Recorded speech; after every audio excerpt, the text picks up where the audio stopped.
കാനഡയിൽ ഇനി new carer worker programme ആരംഭിക്കുകയാണ്. നേരിട്ട് PR-ൽ എത്തുന്നതിനുള്ള സംവിധാനങ്ങളാണ് ഗവൺമെൻറ് ഇനി ഒരുക്കുന്നത്. പ്രധാനമായിട്ടും വീടുകളിൽ നിന്ന് കുട്ടികളെ നോക്കുന്നവരും അല്ലെങ്കിൽ ഹോമുകളിൽ പ്രായമായവരെ നോക്കുന്നവരുമൊക്കെയാണ് കെയറേഴ്സ് എന്ന് അറിയപ്പെടുന്നത്. സാധാരണഗതിയിൽ അവർ ഇവിടെ വന്നിരുന്നത് 1 വർഷത്തെ അല്ലെങ്കിൽ 2 വർഷത്തെ വിസയിൽ ഇവിടെ വന്ന ശേഷം പിന്നീടാണ് അവർക്ക് PR പാത്വേസ് ഒരുങ്ങിയിരുന്നത്. വർക്ക് പെർമിറ്റിലായിരുന്നു സാധാരണഗതിയിൽ ആളുകൾ വന്നിരുന്നത്. എന്നാൽ ഗവൺമെൻറ് അവരുടെ കോൺട്രിബ്യൂഷൻസ് മനസ്സിലാക്കി. പ്രധാനമായിട്ടും കുട്ടികളെ നോക്കുന്ന ജോലിയും അല്ലെങ്കിൽ പ്രായമായവരെ നോക്കുന്ന ജോലി എന്ന് പറഞ്ഞിട്ടുണ്ടെങ്കിൽ വളരെ വലിയ ജോലിയാണത്. അവരവരുടെ നാട്ടിലുള്ള കുട്ടികളെയും കുടുംബത്തെയും വിട്ടിട്ടാണ് ഇങ്ങോട്ട് വരുന്നത്. എന്നാൽ ഈ ഒരു സംവിധാനത്തിൽ കൊണ്ട് വന്നു കഴിയുമ്പോഴേക്കും അവരുടെ ഫാമിലിക്കും അവരുടെ ഒത്ത് റീയൂണിഫൈ ചെയ്യാൻ വേണ്ടിയുള്ളൊരു സംവിധാനമാണ് ഗവൺമെൻറ് ഒരുക്കുന്നത്. എന്നാൽ എനിക്ക് പറയാനുള്ളൊരു കാര്യം എന്ന് പറഞ്ഞിട്ടുണ്ടെങ്കിൽ നമുക്ക് ഇപ്പോൾ ഇത്തരം ന്യൂസുകൾ വന്നു കഴിയുമ്പോഴേക്കും പെട്ടെന്ന് തന്നെ നാട്ടിലെ അതിൻ്റെ പ്രൊമോഷന് അല്ലെങ്കിൽ മറ്റ് രാജ്യങ്ങളിൽ അതിൻ്റെ പ്രൊമോഷൻസ് നടത്തപ്പെടും. അതിനുശേഷം ആളുകൾ ഒത്തിരി പേര് പൈസയൊക്കെ കൊടുക്കും. അങ്ങനെയല്ല ചെയ്യേണ്ടത്. തീർച്ചയായിട്ടും നിങ്ങൾ സ്വന്തമായിട്ട് തന്നെ റിസർച്ച് ചെയ്യുക. അടുത്തത് എക്സ്പ്രസ് എൻട്രി അപ്ഡേറ്റ് ആണ്. കഴിഞ്ഞ ദിവസം നടന്ന എക്സ്പ്രസ് എൻട്രി ഡ്രോയിൽ 3000 ഇൻവിറ്റേഷൻസ് ആണ് ഇഷ്യൂ ചെയ്തത്. അതിൻ്റെ ഒരു സ്കോർ എന്ന് പറയുന്നത് 522 ജനറൽ കാറ്റഗറിയിൽ. ഇപ്പോൾ എക്സ്പ്രസ് എൻട്രി എന്ന് പറയുന്ന സംവിധാനം എന്ന് പറയുന്നത് PR-ൽ പല ആളുകൾക്കും അപ്ലൈ ചെയ്യാനുള്ളൊരു പാത്വേ ആണ്. അപ്പോൾ അതൊരു പൂൾ സിസ്റ്റമാണ് വരുന്നത്. അതിൽ ധാരാളം ആളുകളുണ്ട്. അതിൽ വിവിധ പ്രോഗ്രാംസുകളുണ്ട്. അതിൽ കാറ്റഗറി ഡ്രോസ് ഒക്കെ ഇടയ്ക്ക് നടക്കുന്നുണ്ടായിരുന്നു. ഇപ്പോൾ ഹെൽത്ത് കെയറിലൊക്കെ കാറ്റഗറി ഡ്രോസിലാണ് ധാരാളം ആളുകൾ, ഇപ്പോൾ ഡെൻറ്റിസ്റ്റുകളും ഡോക്ടേഴ്സൊക്കെ ഇപ്പോൾ ഇങ്ങോട്ട് വന്നുകൊണ്ടിരിക്കുന്നത്. അതിനെപ്പറ്റിയുള്ളൊരു വീഡിയോ കഴിഞ്ഞ ദിവസം ഞാൻ ചെയ്തിട്ടുണ്ടായിരുന്നു. അതിന് ലിങ്ക് ഇവിടെ കൊടുത്തിട്ടുണ്ട്, ഒന്ന് കാണുക. ബാങ്ക് ഓഫ് കാനഡയുടെ ഇൻട്രസ്റ്റ് റേറ്റ് കുറച്ചിരിക്കുകയാണ്. 4.75 ആണ് ഇപ്പോഴത്തെ ഇൻട്രസ്റ്റ് റേറ്റ്. 0.25% ആണ് കുറച്ചിരിക്കുന്നത്. ഇതുമായിട്ട് ബന്ധപ്പെട്ട് പലരും കമൻറ്റ് ചെയ്ത് ചോദിക്കുന്നുണ്ടായിരുന്നു, ഇൻ്റർനാഷണൽ സ്റ്റുഡൻസിന് എന്ത് പ്രയോജനം ഉണ്ടാകും, അല്ലെങ്കിൽ ഇവിടെ താമസിച്ചുകൊണ്ടിരിക്കുന്നവർക്ക് എന്ത് പ്രയോജനം ഉണ്ടാകുമെന്ന്. ആദ്യമായിട്ട് തന്നെ നോക്കിക്കഴിയുമ്പോഴേക്കും ഇവിടെ വീട് വാങ്ങിയിട്ടുള്ളവരുടെ അവരുടെ ഫ്ലെക്സിബിൾ ഇൻട്രസ്റ്റ് റേറ്റ് ആണ് എങ്കിൽ അവർക്ക് ഒരു കുറവുണ്ടാവും. മാസങ്ങളിലെ തവണ കൂടി നിൽക്കുന്ന ഒരു സമയമാണിത്. കാരണം ഫ്ലെക്സിബിൾ ഇൻട്രസ്റ്റ് റേറ്റ് ആകുമ്പോഴേക്കും ഓട്ടോമാറ്റിക്കായിട്ട് തന്നെ പൈസ നമ്മൾ അടയ്ക്കുന്നത് കൂടി വരും. അതിലൊരു കുറവുണ്ടാവും. ഇനിയും പല തവണകളായിട്ട് കുറയ്ക്കാനാണ് സാധ്യത എന്നാണ് വിദഗ്ധർ പറയുന്നത്. ഇനി ഇൻ്റർനാഷണൽ സ്റ്റുഡൻസിലോട്ട് വന്നു കഴിയുമ്പോഴേക്കും അവർക്ക് എന്ത് പ്രയോജനം ഉണ്ടാകും? പ്രധാനമായിട്ടും ജോലികൾ ഉണ്ടാകുന്നത് എങ്ങനെയാണ്? ജോലികൾ ഉണ്ടാവണമെങ്കിൽ ആളുകൾ കൂടുതൽ പണം മാർക്കറ്റിൽ സ്പെൻഡ് ചെയ്യണം. പ്രധാനമായിട്ടും റെസ്റ്റോറൻറ്റ് ഇൻഡസ്ട്രികളിലാണെങ്കിലോ പാക്കിംഗ് ഇൻഡസ്ട്രിയിലാണെങ്കിലോ കൺസ്ട്രക്ഷനിലാണെങ്കിലോ ഒക്കെ ആളുകൾ പൈസ ചിലവഴിക്കണം. ഇൻട്രസ്റ്റ് റേറ്റ് കൂടി നിൽക്കുമ്പോഴേക്കും അധികം ആളുകളൊന്നും സാധനങ്ങളൊന്നും വാങ്ങില്ല, അല്ലെങ്കിൽ അവരുടെ പൈസ അധികം ഉണ്ടാവില്ല. ഇനിയിപ്പോൾ ഇൻട്രസ്റ്റ് റേറ്റ് കുറഞ്ഞത് കാരണം കുറച്ചെങ്കിലും പൈസ ആളുകളിൽ ഉണ്ടാവും. അങ്ങനെ ബിസിനസ്സുകൾ ബൂസ്റ്റപ്പ് ആവും എന്ന് പറഞ്ഞിട്ടുണ്ടെങ്കിൽ, പ്രത്യേകിച്ചും സ്മോൾ ബിസിനസ്സുകൾ. അങ്ങനെ ജോലികൾ പുതിയതായിട്ട് ക്രിയേറ്റ് ചെയ്യപ്പെടും. പ്രത്യേകിച്ചും ഈ സമ്മറിൽ നമുക്ക് ഇപ്പോൾ കാണാൻ സാധിക്കും, നിരവധി ആളുകൾ കൺസ്ട്രക്ഷൻ മേഖലകളിൽ തൊഴിൽ ചെയ്യുന്നത് നിങ്ങൾക്ക് കാണാൻ സാധിക്കും. അല്ലെങ്കിൽ പുല്ല് വെച്ച് പിടിപ്പിക്കുന്നവർ, പിന്നെ ഗാർഡൻ സെൻറ്റേഴ്സിൽ വർക്ക് ചെയ്യുന്നവർ, അങ്ങനെ ധാരാളം ജോലികളുണ്ട് ഈ സമയത്ത്. അപ്പോഴേക്കും ഇൻ്റർനാഷണൽ സ്റ്റുഡൻസിനും ഇങ്ങനെയൊരു പ്രയോജനം ഉണ്ടാകും എന്ന് ഞാൻ കരുതുന്നു. ഇനിയിപ്പം ഇതിനുമായിട്ട് ബന്ധപ്പെട്ടുള്ള പല വീഡിയോസ് നമുക്ക് ചെയ്യണമെന്ന് ആഗ്രഹമുണ്ട്. പുതിയ വീഡിയോസ് എല്ലാ ആഴ്ചകളിലും അപ്ലോഡ് ചെയ്യുന്നുണ്ട്. അതൊക്കെ നിങ്ങളൊന്ന് കാണുക, ലൈക്ക് ചെയ്യുക, ഷെയർ ചെയ്യുക. പിന്നെ ചാനൽ സബ്സ്ക്രൈബ് ചെയ്യാൻ വേണ്ടി മറക്കണ്ട. അടുത്തത് വരുമ്പോഴേക്കും നമ്മുടെ സ്റ്റുഡൻസിൻ്റെ സ്ട്രൈക്ക് കാര്യങ്ങളൊക്കെയാണ്. അപ്പോൾ പ്രിൻസ് എഡ്വേർഡ് ഐലൻഡിൽ നടന്നുകൊണ്ടിരുന്ന സ്ട്രൈക്ക് നിരാഹാര സത്യാഗ്രഹത്തിലേക്ക് കടന്നിരുന്നു. അതിപ്പോൾ ഒരു ഒത്തുതീർപ്പ് നമുക്ക് പറയാൻ പറ്റത്തില്ല. അവിടെയുള്ള ഇമിഗ്രേഷൻ ഓഫീസർ ജെഫ് യങ് കുട്ടികളെ വിസിറ്റ് ചെയ്തിട്ടുണ്ടായിരുന്നു. അതിനുശേഷം ഒരു തീരുമാനത്തിലെത്താം എന്ന് പറഞ്ഞിട്ടേ ഉള്ളൂ. അപ്പോൾ അവർ നിരാഹാര സത്യാഗ്രഹം അവസാനിപ്പിച്ചിരിക്കുകയാണ്. കാരണം post graduate work permit extension ആയിരുന്നു അവരുടെ റിക്വയർമെൻറ്റ് എന്ന് പറയുന്നത്. അപ്പോൾ അതിൻ്റെ കാര്യങ്ങൾ ഒന്നും പുറത്തു വന്നിട്ടില്ല. എന്തെങ്കിലും അപ്ഡേറ്റ്സ് വന്നിട്ടുണ്ടെങ്കിൽ തീർച്ചയായിട്ടും പറയുന്നതാണ്. പിന്നെ ബ്രാംപ്ടണിലും ഈ കഴിഞ്ഞ ദിവസം സ്റ്റുഡൻസിൻ്റെ സ്ട്രൈക്ക് നടന്നുകൊണ്ടിരിക്കുകയായിരുന്നു. അപ്പം എല്ലാവർക്കും ഇത് തന്നെയാണ് കാര്യം. പ്രധാനമായിട്ടും നമുക്ക് ഈ post graduate work permit extension തന്നെയാണ്. ധാരാളം ആളുകളുടെ post graduate work permit expire ആകുന്നുണ്ട്. അതാണ് സ്റ്റുഡൻസിൻ്റെ ഒരു അപ്ഡേറ്റ് എന്ന് പറയുന്നത്. നമുക്ക് കുറച്ച് സാധനങ്ങളൊക്കെ വാങ്ങാൻ വേണ്ടി പോകാം. അപ്പോൾ അവിടെ നിന്ന് പോയി വില വിവരങ്ങളൊക്കെ ഒന്ന് നോക്കാം. ഇപ്പോഴത്തെ വില വിവരങ്ങളൊക്കെ എല്ലാവരും അറിഞ്ഞിരിക്കേണ്ടത് തന്നെയാണ്. നല്ല റേറ്റാണ് ഇപ്പോൾ സാധനങ്ങളൊക്കെ വാങ്ങുമ്പോഴേക്കും. അപ്പോൾ നമുക്ക് കോസ്കോയിലോട്ടാണ് പോകുന്നത്. അവിടെ ചെന്ന ശേഷം കാര്യങ്ങളൊക്കെ പറയാം.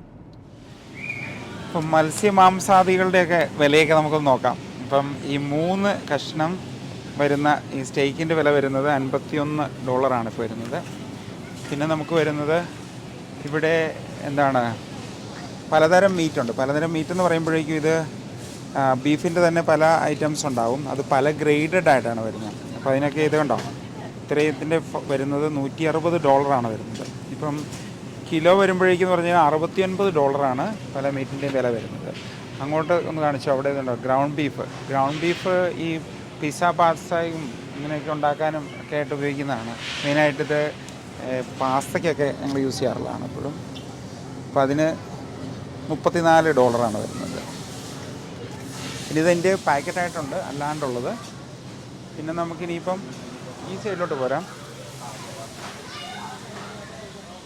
ഈ ഞണ്ട് ഐറ്റംസ്, നമ്മുടെ സീ ഫുഡിൻ്റെയൊക്കെ വിലയാണിത്. സീ ഫുഡ് ഇപ്പോൾ വന്നേക്കുന്നത് എത്രയാണ് നമുക്കിതൊന്ന് നോക്കാം. ഇത് കുഴപ്പമില്ല, $47 രണ്ട് ഞണ്ടിൻ്റെ വില വരുന്നത്. പിന്നെ ഇങ്ങോട്ടും കാണിച്ചു അതുകൊണ്ട് മീൻ ഐറ്റംസ്, നല്ല മീനുണ്ട്. അത് ഓക്കെ, ഇങ്ങോട്ട് പോരെ.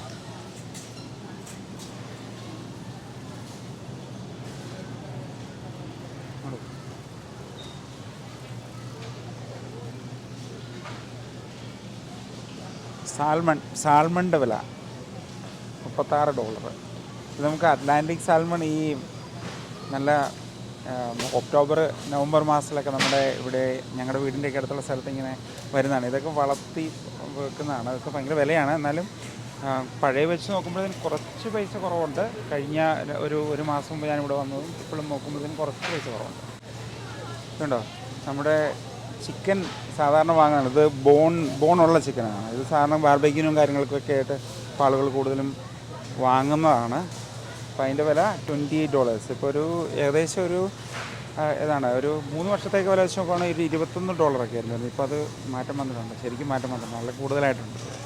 പിന്നെ അതെല്ലാം ഓരോ ചിക്കൻ ഐറ്റംസാണ്. ചിക്കൻ ഐറ്റംസ് വരുമ്പോൾ ഇത് ഹോൾ ചിക്കൻ വരുന്നതും ഇപ്പോഴത്തെ വില നോക്കിയേ കണ്ടോ, $31 3 ചിക്കനാണ് വരുന്നത്. ഓക്കെ, ഇനി നമുക്ക് മറ്റ് ഐറ്റംസ് ഉള്ളതെല്ലാം അങ്ങോട്ടാണ് വരുന്നത്. അപ്പോൾ അവിടെ പച്ചക്കറികളുടെ വില, എല്ലാത്തിൻ്റെയും വില ഇങ്ങനെ കൂടുന്നുണ്ട്, സമയം മാറുന്നതനുസരിച്ച് കൂടുന്നുണ്ട്. പിന്നെ ഇൻഫ്ലേഷൻ റേറ്റ് കുറയുന്ന സമയത്ത് എന്ന് പറഞ്ഞിട്ടുണ്ടെങ്കിൽ ഇപ്പോൾ 2.7 ആണല്ലോ ഉള്ളത്. അപ്പോൾ ആ സമയത്ത് കുറവ് വരുന്നുണ്ട്. പെട്ടെന്ന് തന്നെ ആ ഫ്ലക്ച്വേഷൻ നമുക്ക് മനസ്സിലാക്കാൻ സാധിക്കും.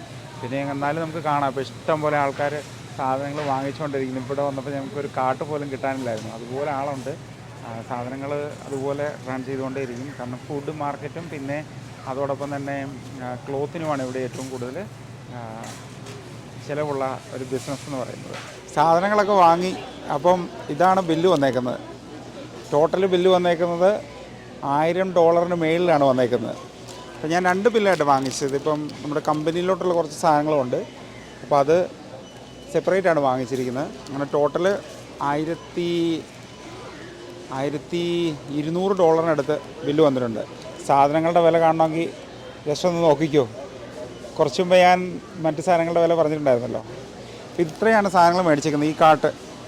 ഈ 2 കാട്ട് നിറച്ച് സാധനങ്ങൾ കിട്ടിയിട്ടുണ്ട്. അപ്പോൾ നമുക്ക് ഏകദേശം ഒരു മാസം മിച്ചമുണ്ട് സാധനങ്ങൾ. കാരണം ഞങ്ങൾ എല്ലാ ആഴ്ചയിലും പോയി വാങ്ങാറില്ല, മാസത്തിലൊന്നാണ് പർച്ചേസ് സാധാരണ ചെയ്യുന്നത്. ഇപ്പോൾ കോസ്കോയിൽ വാങ്ങണമെങ്കിൽ നമുക്കിവിടെ സ്പെഷ്യൽ മെമ്പർഷിപ്പ് ഉണ്ട്. അതിന് 1 വർഷത്തെ ചിലവ് വരുമ്പോഴേക്കും ഏകദേശം ഒരു $120 അടുത്ത് വരുന്നുണ്ട് അതിൻ്റെ വരുന്നത്. പിന്നെ നമുക്കിവിടെ ഒരു ഫുഡിൻ്റെ ഒരു ഔട്ട്ലെറ്റ് ഉണ്ട്, അവിടെ മാത്രമാണ് ഞാൻ കണ്ടിട്ടുള്ളത്. ഇതുവരെയായിട്ട് അവിടെ പ്രൈസ് ചേഞ്ച് ചെയ്തിട്ടില്ല. ഇപ്പോൾ 5 വർഷമായിട്ടും അവിടെ പ്രൈസ് ഒന്നും ചേഞ്ച് ചെയ്തിട്ടില്ല. അപ്പോൾ കോസ്കോ നല്ലതാണ്. എന്താണെങ്കിലും നമുക്ക് സാധനങ്ങൾ നല്ല ക്വാളിറ്റിയുള്ള സാധനങ്ങൾ കിട്ടും. പിന്നെ പ്രത്യേകിച്ചും മീറ്റ് ഐറ്റംസ് ഒക്കെ നല്ലത് കിട്ടാറുണ്ട്. ഇപ്പോൾ സാധനങ്ങളുടെയൊക്കെ വില നിങ്ങൾക്ക് ഏകദേശം മനസ്സിലാക്കി കാണുമല്ലോ. ഇപ്പോൾ നമുക്ക് റെൻ്റൊക്കെ നോക്കുവാണെങ്കിൽ ഇപ്പോൾ ഈ കാണുന്ന വീടുകളൊക്കെ $2000 ഇപ്പോൾ ഒരു ബേസ്മെൻറ്റിൻ്റെ റെൻ്റ് എന്ന് പറയുന്നത്. പിന്നെ വരുന്നത് യൂട്ടിലിറ്റി ഉണ്ടാവും. നമുക്ക് സാധാരണ റെൻറ്റിൽ എടുക്കുമ്പോഴേക്കും ഏകദേശം 40% യൂട്ടിലിറ്റി കൊടുക്കേണ്ടത്. അതും ഇൻ്റർനെറ്റിൻ്റെ ചിലവ് എല്ലാം കൂടെ കൂട്ടി ഏകദേശം ഒരു $2200 ആകും ഒരു ബേസ്മെൻറ്റിൻ്റെയോ അല്ലെങ്കിൽ അപ്പാർട്ട്മെൻറ്റിൻ്റെയൊക്കെ റെൻ്റ് എന്ന് പറയുന്നത്. അപ്പോൾ പുതിയതായിട്ടൊക്കെ വരുന്നവർ ആ ഒരു കണക്കൂട്ടലൊക്കെ നോക്കി തന്നെ വരിക ഇങ്ങോട്ട്. കാരണം ഇപ്പോൾ നിങ്ങൾക്കൊരു ഏകദേശം ഒരു ഐഡിയ കിട്ടി കാണും സാധനങ്ങളുടെ വില എത്രയാണ്. ഫോൺ ബില്ല് വരുമ്പോഴേക്കും എത്രയാണ് ഒരു ഫോണൊക്കെ വാങ്ങുവാണെങ്കിൽ ഏകദേശം $100 ആകും, ഫോണും കൂടെ കൂട്ടി.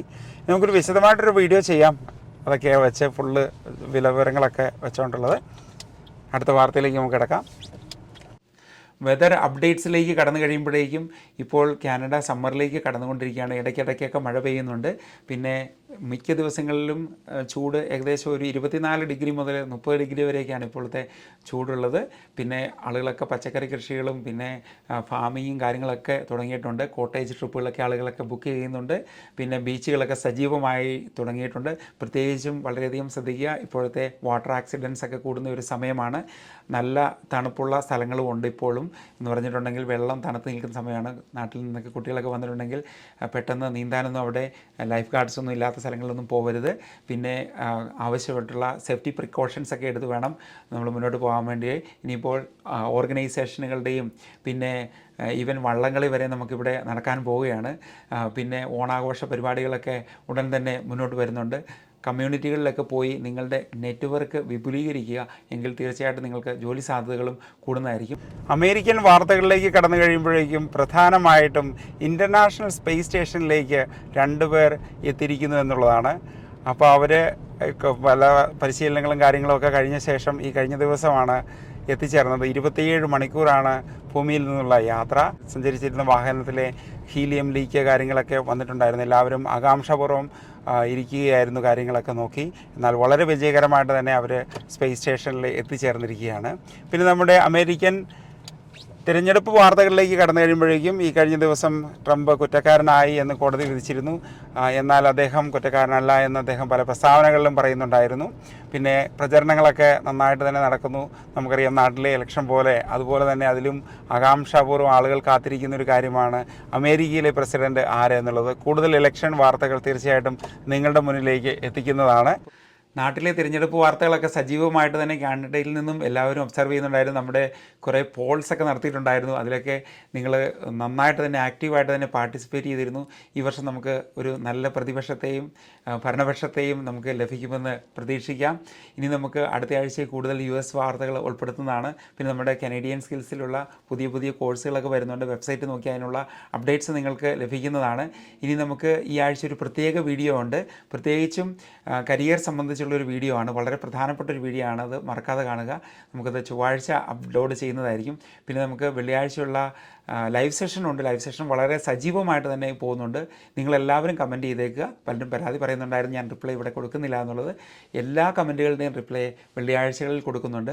ഇനി നമുക്ക് പല വീഡിയോകളും മുന്നോട്ട് ചെയ്യുന്നുണ്ട്. അതിൽ എങ്ങനെ നമ്മുടെ നെറ്റ്വർക്ക് വിപുലീകരിക്കണം എന്നതിനെ പറ്റിയുള്ള കാര്യങ്ങളൊക്കെ ചർച്ച ചെയ്യുന്നുണ്ട്. നമുക്കിനി പോഡ്കാസ്റ്റ് സെഷൻസ് ഒക്കെ വരുന്നുണ്ട്. എല്ലാവർക്കും ഒരു നല്ല ദിവസവും ആഴ്ചയും ആശംസിക്കുന്നു. Thanks for watching. ബൈ.